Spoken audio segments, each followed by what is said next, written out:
Good morning. Today we are releasing our results via the Australian Stock Exchange, and we're doing a webinar that you're all invited to attend. For those of you where that's inconvenient or the time required is too long, I've prepared this concise summary of our financial results for the year ended 30th of June 2025. Together with my team, I'm exceptionally proud of these results. We've turned over 548 million, up 37% from last year. We've generated a statutory EBIT, 74 million, up 60% from last year.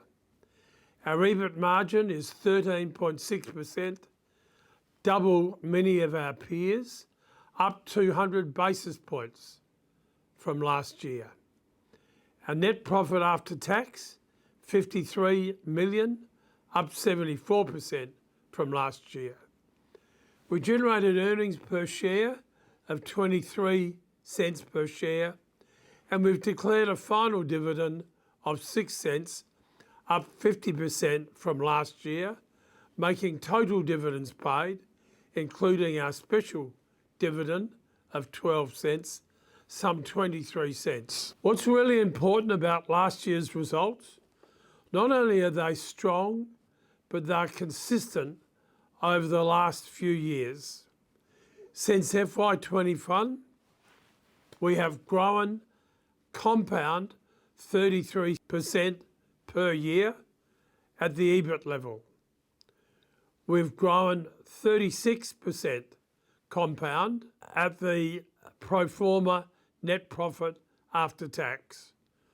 Pro forma, by the way, is including in the year the full year's earnings from businesses we acquired during that year and eliminating any merger, integration, acquisition, restructuring, and other abnormal costs, expenses. From a statutory EBIT, which is what is audited, our statutory EBIT over that period, 21 to 25, up 42%. Net profit after tax, up some 53%. As I said, what's important about these numbers is the consistency of our performance. Now I'd like to turn briefly to our outlook for next year.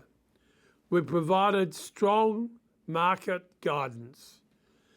We've got an order book of some 600 million, and we're forecasting to earn a net profit after tax, some 70 million, up 32% on last year's net profit after tax of 53 million. The businesses we operate in are all enjoying strong structural headwinds, and we're confident of future organic growth. We convert our earnings into cash, and we're using that cash to grow organically and buy businesses under our twin growth pillars. We grow by acquisition and we grow organically. As a consequence of that growth, we are delivering consistent net profit after tax, earnings per share, and dividend per share growth. I know I'm repeating some of these numbers, but they're important and we're proud of them. Our net profit after tax growth, 53%. Earnings per share, as a result of issuing a few shares to grow, 47%. And dividends per share, up 53%.